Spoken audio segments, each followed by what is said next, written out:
labas niyo, ba't matutulis yung mga pangil? Sasakmalin ko ang leg mo!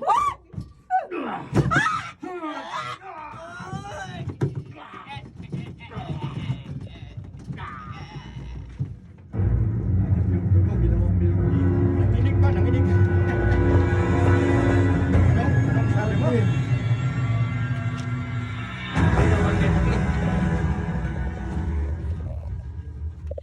Ano, Lena? Manananggal. Oo raw, Kuya Rod. Yun yung usap-usapan sa tindahan kaninang bumili ako doon ng tinapay. Isang babaeng taga-kabilang barangay daw yung biniktima ng manananggal kagabi. Lena, hindi totoong manananggal. Anong hindi? Wakwak ang leg ng babaeng napatay. Wakwak din yung dibdib niya. Nawawala yung atay. Baka sinala kayo ng mabangis na hayop. Wala namang mabangis na hayop dito sa lugar natin. Anong mala natin kung may naligaw ritong tigre o leon na nakawala sa zoo? Pero may nakakita daw na parang may malaking ibon na lumipad. Oh. Palayo sa bahay ng babaeng napatay. Lena, ang manananggal ay likha lamang ng guni-guni ng mga taong mapamahiin at matatakutin.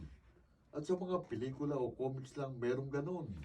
Pero kuya, Albularyo ko. Sa akin ka maniwala, huwag sa ibang tao.